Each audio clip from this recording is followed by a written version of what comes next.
कक्षा 7वीं की student finally आपके यहाँ वैसे समाज विज्ञान का वार्षिक परीक्षा सत्र 2024-25 के पेपर लिख के आ चुके हैं। और साथ ही आपको बता दें पूरा आपका रियल पेपर है, यही पेपर आपका आने वाला है, ठीक है। और साथ ही हम संपूर्ण उत्तर सहित आपका पेपर कराने वाले हैं। और साथ ही इस वीडियो को आपको अपने यहाँ पर 200 तक भी शेयर कर देना, जिससे वो भी यहाँ पर 60 में 60 नंबर लेके आ सकें। पूरा अंक आपका 60 नंबर का रहेगा, ठीक है।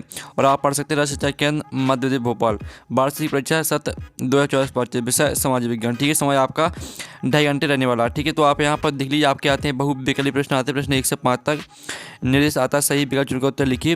प्रत्येक प्रश्न के लिए 1 अंक निर्धारित है। तो प्रश्न पहला आता है सन 700 से 1750 ईस्वी के बीच हुए परिवर्तनों में नई प्रौद्योगिकी अंतर्गत सिंचाई में प्रयोग किए जाने लगा था। तो इसका आपका यहाँ पर ए ऑप्शन आता है, ठीक है, नहर, ठीक है। और बी आता आपका यहाँ पर तालाब, और सी आता आपका रहट, और डी आता आपका नलकूप।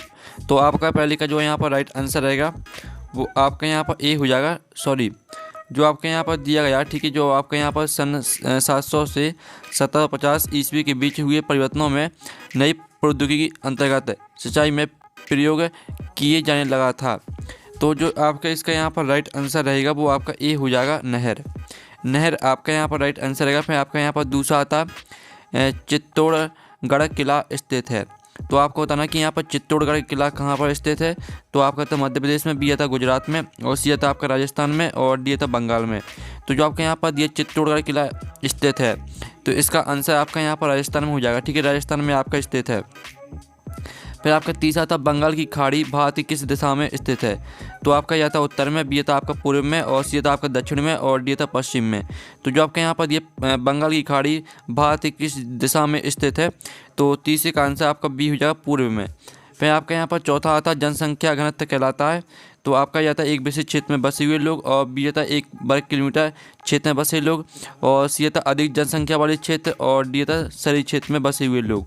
तो जो आपके यहाँ पर दिया है जनसंख्या घनत्व कहलाता है, तो इसका जो आपका यहाँ पर राइट आंसर रहेगा वो आपका बी हो जाएगा, 1 वर्ग किलोमीटर क्षेत्र में बसे लोग। फिर आपका यहाँ 5वां आता है सार्वजनिक स्वास्थ्य सेवाओं का संचालन किया जाता है।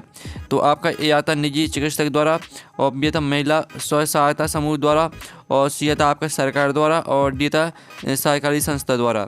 तो जो आपके यहाँ पर ये सार्वजनिक स्वास्थ्य सेवाओं का संचालन किया जाता है, तो 5वें का आपका राइट आंसर यहाँ पर सी हो जाएगा, सरकार द्वारा, ठीक है। सरकार द्वारा आपका यहाँ पर राइट आंसर रहेगा। फिर आपके रेगिस्तान आते 6 से 10 तक, ठीक है।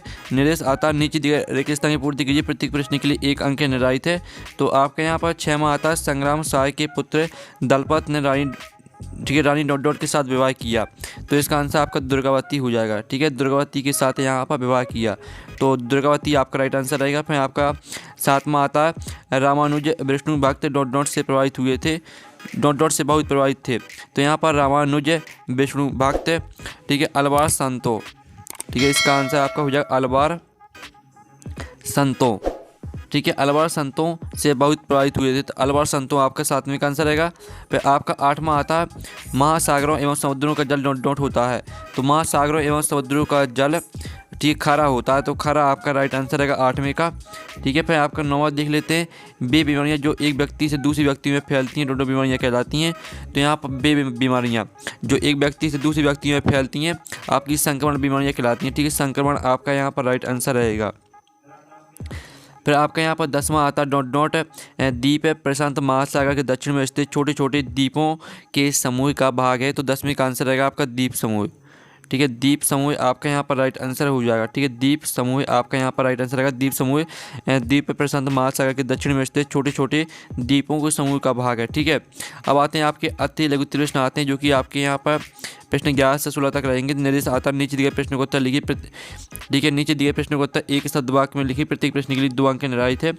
तो आपका 11वां आता समुद्री पुलिन का निर्माण कैसे होता है, और गंगा नदी के तट पर स्थित प्रमुख शहरों के नाम लिखिए, कोई 4। और 3वां आता सहारा रेगिस्तान में पाए जाने वाले जीव जंतुओं के नाम लिखिए, ठीक है।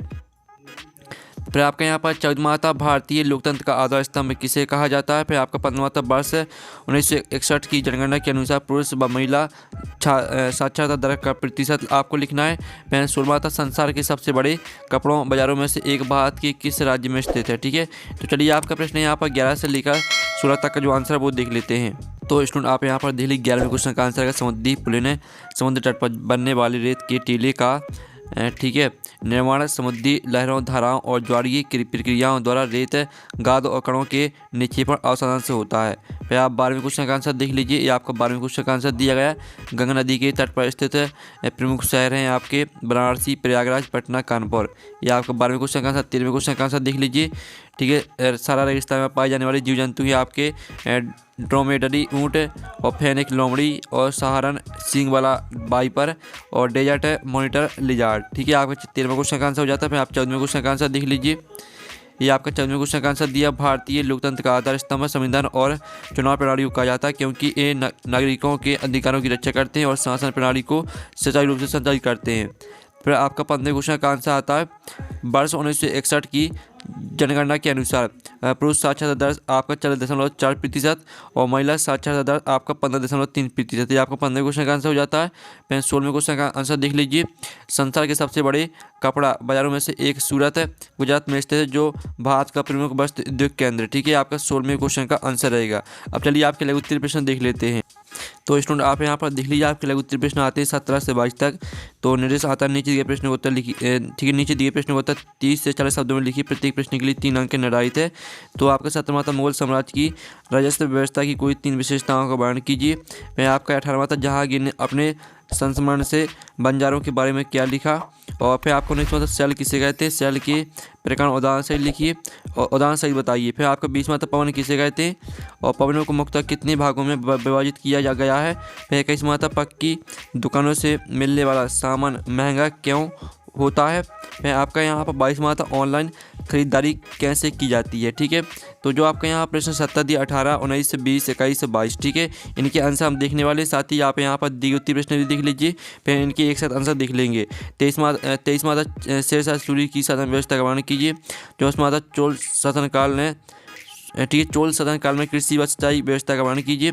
25वां था, पर्यावरण को हमारे जीवन का मूल आधार क्यों मनाया गया, समझाइए। और 26वां आता है आपका, सिस्टरशिप से क्या आशा है या क्यों आवश्यक है। ठीक है, तो चलिए आपके यहाँ पर 17, 18, 19, 20, 21, 22, 23, 24, 25, 26 जो इनके प्रश्न के आंसर वो देख लेते हैं। तो स्टूडेंट आप यहाँ पर दिल्ली 7वें को जो क्वेश्चन दिए थे, मुगल साम्राज्य की राजस्व व्यवस्था की आपको विशेषताएं लिखनी थी। तो यहाँ पर अकबर की जब्ती व्यवस्था और 10 साला प्रणाली और राजस्व का नगद या अनाज में भुगतान। ठीक है, आपका 7वें क्वेश्चन का आंसर रहेगा। फिर आप यहाँ पर 18वें क्वेश्चन का आंसर देख लीजिए, आपका 18वें क्वेश्चन का आंसर रहने वाला है। और फिर आप यहाँ पर देख लीजिए, आपको 19वें क्वेश्चन का आंसर रहेगा। ठीक है, जो आपका प्रश्न दिया, सेल चट्टान व ठोस पदार्थ है जो खनिजों के प्राकृतिक संगठन से बनता है। ठीक है, 19वें क्वेश्चन का आंसर रहेगा, सेलों के प्रकार एवं उदाहरण, आग्नेय सेल, परिवर्तित सेल और औषधि सेल। इस तरह से पूरा आपको याद करना है। फिर 20वें क्वेश्चन का आंसर देख लीजिए, पवन वायुमंडल में हवा का एक स्थान से दूसरे स्थान तक प्रवाह है, जो वायु दाब के अंतर के कारण चलता है। पवनों को मुख्यतः 3 भागों में विभाजित किया गया है, स्थानीय पवनें, नियमित पवनें और अनियमित पवनें। ये आपका 20वें क्वेश्चन का आंसर हो जाता है। फिर आप 21वें क्वेश्चन का आंसर देख लीजिए और फिर आप 22वें क्वेश्चन का आंसर देख लीजिए। ठीक है, अब चलिए आपके दिए गए प्रश्न का सोल्यूशन देख लेते हैं। ये आपका 23वें क्वेश्चन का आंसर, शेरशाह सूरी की शासन व्यवस्था। ठीक है, ये आपका 23वें क्वेश्चन का आंसर। और ये आपका 24वें क्वेश्चन का आंसर, चोल शासनकाल में कृषि व सिंचाई की व्यवस्था। चोल काल में कृषि मुख्य आर्थिक आधार था, उन्नत सिंचाई प्रणाली विकसित की गई। इस तरह पूरा आपको कर दी थी, यहाँ तक याद कर लेना है। मैं 25वें क्वेश्चन का आंसर देख लीजिए, आपका 25वें क्वेश्चन का आंसर रहेगा। और ये आपका 26वें क्वेश्चन का आंसर। ठीक है, इस तरह से जो आपका पेपर है वो कंप्लीट हो जाता है, संपूर्ण उत्तर सहित करा दिया है। और इस वीडियो को आपने दोस्तों तक शेयर कर दीजिएगा। और पेपर का PDF डाउनलोड करना चाहते हैं तो लिंक वीडियो के डिस्क्रिप्शन में दी गई, तो आप वहाँ से पेपर का PDF डाउनलोड कर सकते हैं। तो हम नेक्स्ट वीडियो में, थैंक्स फॉर वॉचिंग।